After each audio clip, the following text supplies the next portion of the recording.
Goku would return back to the Bapster building, relaying to everyone the news that he had been given from Kami in regards to the Saiyans and their arrival in 1 year's time. With the looming threat of an impending attack from invaders from another world, preparations were being made. But among them, Goku's strange and peculiar suggestion. He had asked if, under special circumstance, if he could bring one training partner along with him to the other world. Everyone wondered who he was going to pick, and much to everyone's surprise, he picked Franklin. Of course, Susan and Reed had their apprehensions to this. Ever since little Franklin Richards had been born, they always knew that there was something different about him. Of course, they had gained their powers through cosmic rays, so it was only natural to wonder if their augmented DNA could have been passed down to their child. Goku could sense that the boy had a high power level even for someone so small, and from the times that he had practiced and done some sparring with him, it was safe to say that Franklin had a whole swelling of power that he had never tapped into before. Of course, Reed and Susan had their limits.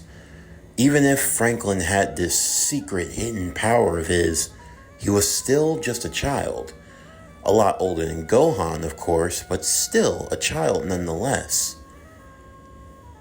"I don't want to scare you, Dad," Goku said to Reed, "but I really think Franklin could be an asset in this battle. At the very least, I think it would be beneficial for him to train, at least to see where he's at." "I understand, Goku. Believe me, if anyone knows the power of what their children can do, I've seen it firsthand. But still, there's so much to lose. I'm not thinking about what could happen," Goku said. "Of course, I have the full confidence that we can win this, but it's always good to be prepared. And I think Franklin's at the appropriate age where he should learn to control his power. I'm not suggesting just throwing him on the front lines or anything like that, but he could be someone that we need." "Well, what about Gohan? Your son has potential. Wouldn't you want to take him along also?" Johnny said. "Yeah, but he's still really young. For now, I only want to keep training him in the basics. After all this is over, maybe we can look to taking him to the next level. For now, if it's all right with you, I would like to take Franklin with me to train with King Kai." Susan and Reed would have to think this over, and they knew that the time was of the essence. As for Bulma, she would be taking more practical measures. She immediately began deploying multiple satellites that would orbit around the Earth. "I'm getting them to try to triangulate where the Saiyans are and where they're going to land. That's going to be really important. If they're anything like your brother," Bulma said. "I mean, I don't want to be the type of person to just speculate, but we're talking about ruthless, dangerous warriors who have no qualms with killing. The last thing we need is them landing in the middle of a city and leveling it. They have no regards for human life. And I know, we have the Dragon Balls that can fix everything, but I don't want to play cavalier with other people's lives," Bulma said. "Just because we can bring people back to life, it doesn't mean that we should just gamble with theirs, acting like they don't matter." "I agree. So how far can the satellites track?" Goku would ask. "Well, best case scenario, we'll know exactly where they're going to land at least 24 hours before they get here. Once we figure that out, if they land in a city that's heavily populated, we're going to begin evacuation processes immediately. That's the best play."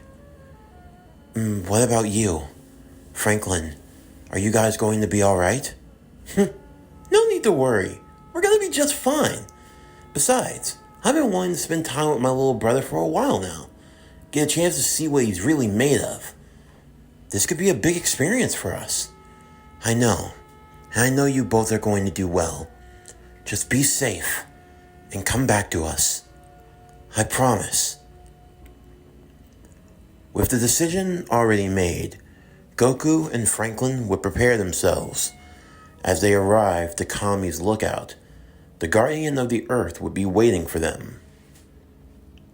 I'm glad to see that you made haste, Goku. And now, it is time for you and your companion to journey to the other side. Through teleportation, Kami would take them to the other world, the place where those who died would stand before the judge, King Yema, to determine if they would go to a place of bliss or a place of, well, torment, in a way of speaking. The large, towering red figure dressed in suit and tie, an Oni if he ever was one, looking down from his desk at the small human and Saiyan, along with Kami. I was given orders that there was only going to be special permission for Son Goku Richards.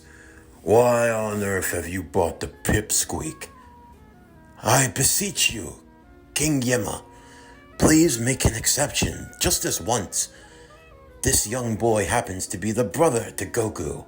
They both would like to have training from King Kai, just as you have. To put the young runt through that much of a ringer? You really think they have what it takes to get through Snake Way? Snake Way? You didn't tell him about Snake Way, Kami?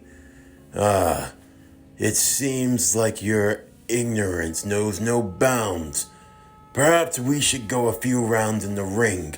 No, King Yema, please forgive me. Snake Way, it's a path through Otherworld. It leads to the planet of King Kai, Kami will explain. But you must be careful. If you fall off of the pathway and land below the clouds, yeah, Yema said, you'll go to where all the bad people go, and I won't be able to pull you from there. As they were taken to the starting line of Snake Way, Goku asked how long it would take them to cross it. Kami said that at their current strength, it would take them about 6 months. Of course, both Goku and Franklin's eyes would bulge out of their skulls hearing this. They didn't have 6 months.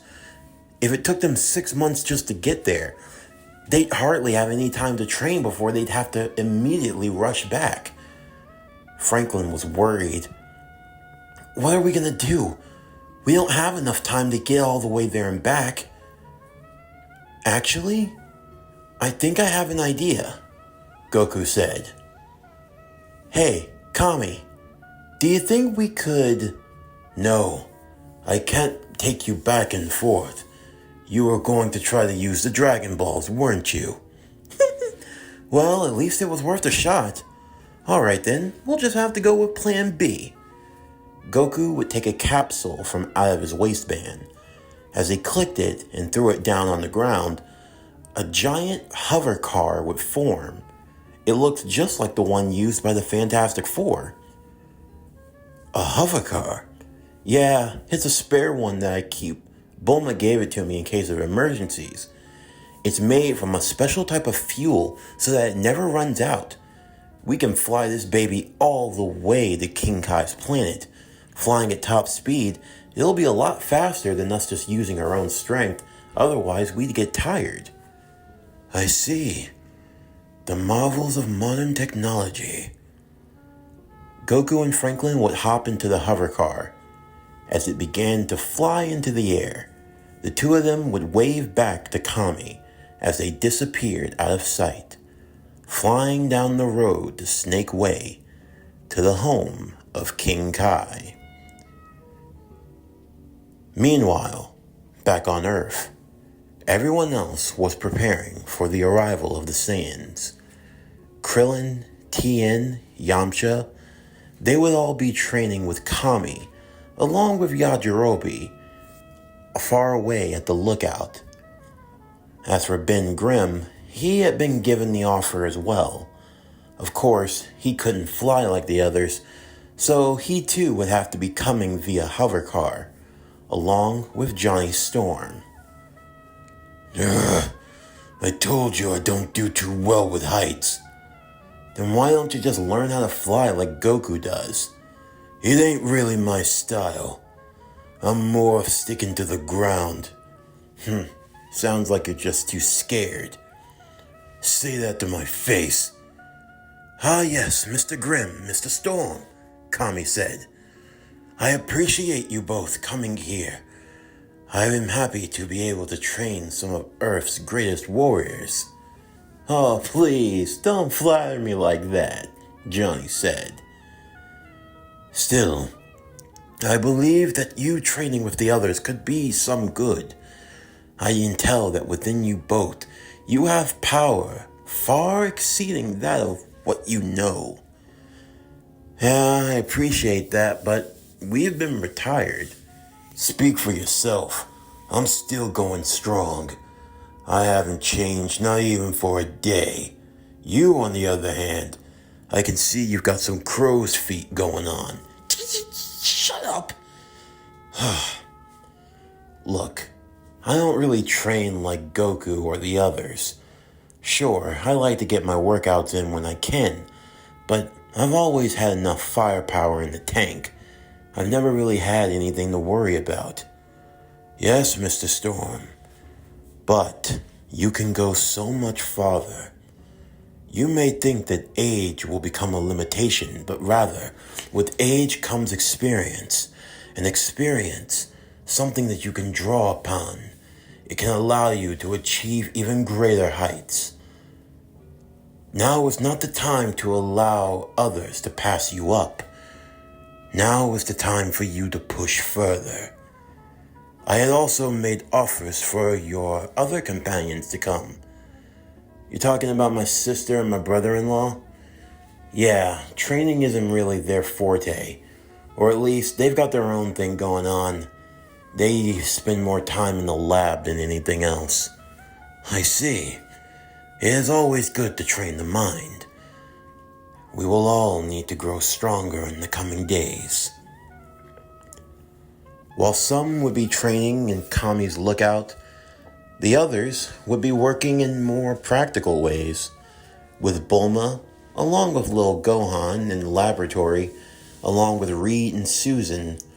Susan, of course, was worried about her boys. Of course, there was Goku, the young boy they had found in that space pod all those years ago. Throughout all the fights, the battles, nothing had changed. He was still that little monkey boy whose diapers she would change in the middle of the night, who would always climb and swing around her with his tail. And then, of course, there was Franklin, a boy who was always filled with wonder and mystery. Her sons, her pride and joy. She loved and cared for them both. Reed would squeeze her hand one night as they were working in the laboratory. You're worried about them, aren't you? What mother isn't? I always thought that all this craziness would slow down, Reed. I didn't think that it would pick back up. After Doom, I kind of thought that it was over. Well, Sue, with everything that we've come to learn about in this world, it was always a matter of time. I should have known, with that big brain of yours, always thinking about the future. I have to. After all, I am a father, and I do have my pride. My sons grow stronger and stronger every single day. And me, I want to be there with them, fighting by their side. But deep down, I've always known that I never really had it in me. I may know how to fight, but I'm not a fighter, not like them. You are a fighter, Reed. You fight where it counts. I know that there's nothing that you won't do to keep this family safe. And I know that if there is anyone who is capable of that, it's you. You stood up to Doom, to King Piccolo, to the Red Ribbon Army, over and over again. You have proven to me why I have fallen in love with you over and over. And this time won't be any different. Saiyans, monsters, demons, whatever it is, we will face it together as a family.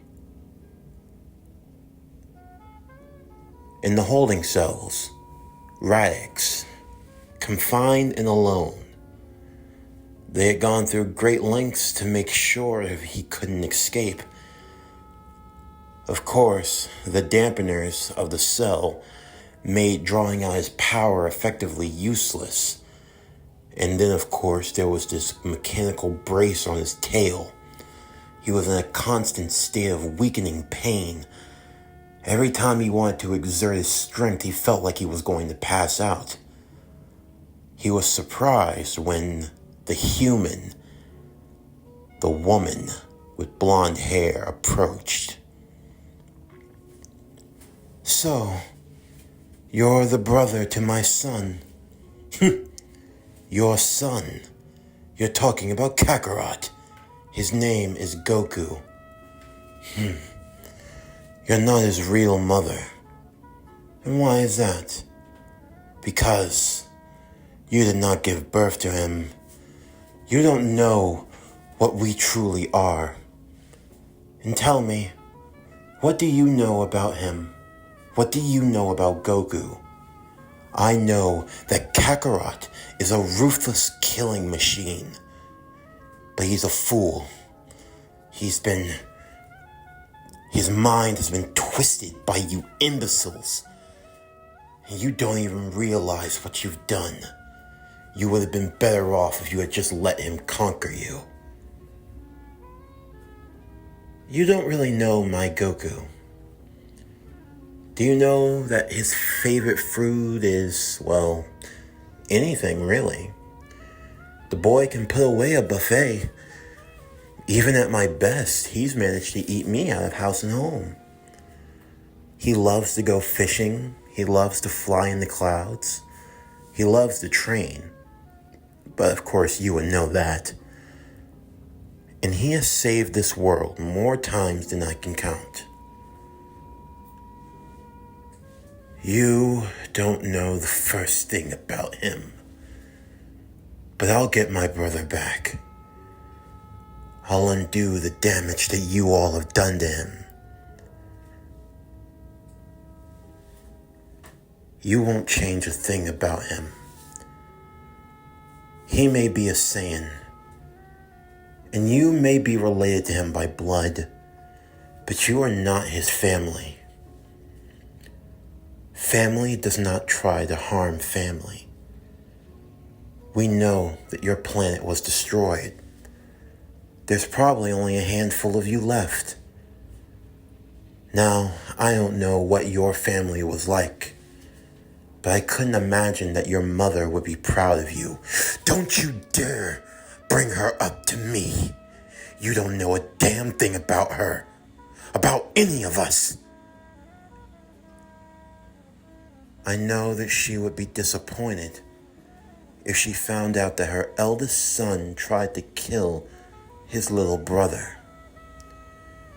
Do you really think that your mother would be proud of you?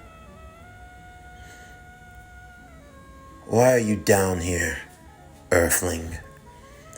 You trying to appeal to me? It won't do you any good. In 1 year's time, my companions will lay waste to this world. We will destroy everything you love. And I'll have great pleasure in splitting your skull. Susan would grin as immediately a strong, powerful force would push Radix onto the ground. Damn! How did she? I can't do anything. Is she able to move things at will like a witch? Let me tell you something, Radix. Your companions are going to come to this planet. And I'm sure they're going to do everything in their power to destroy it. But my family won't let that happen. I won't let that happen. I may not be a Saiyan, but let me tell you something about mothers. When it comes to protecting their children, they can draw a great deal of strength. And contrary to what you might think, humans are not the pushovers you think they are. If it comes down to it, to protect my family, my children, I will do whatever it takes. And I will have no problems destroying you.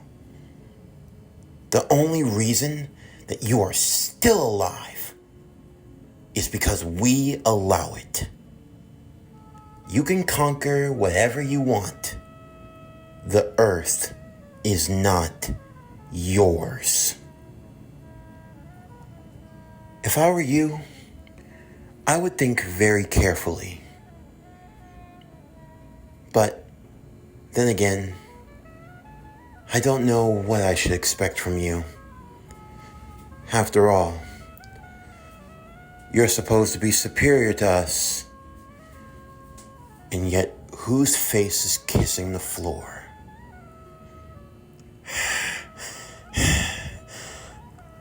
I'll make you eat those words, Earthling. I look forward to it. The preparations had now begun. The countdown. The clock was ticking. Soon, the Saiyans would arrive. And the battle for the Earth would begin. This concludes Dragon Ball Fantastic Tales. What if Goku joined the Fantastic Four? Season 2, Part 3. As always, if you enjoyed today's video and everything else that we have to offer, then please don't forget to like, comment, subscribe, share, and hit that bell for post notifications so you can stay up to date on everything that is Power Core Productions and Podcastings that has to come out now and in the future. Stay tuned tomorrow as we continue with Dragon Ball Fantastic Tales. What if Goku joined the Fantastic Four? Season 2, Part 4. But anyway, that's going to do it for the end of today's video. I'm Javon Harrington with Power Core Productions and Podcastings, signing off, and I'll see you next time.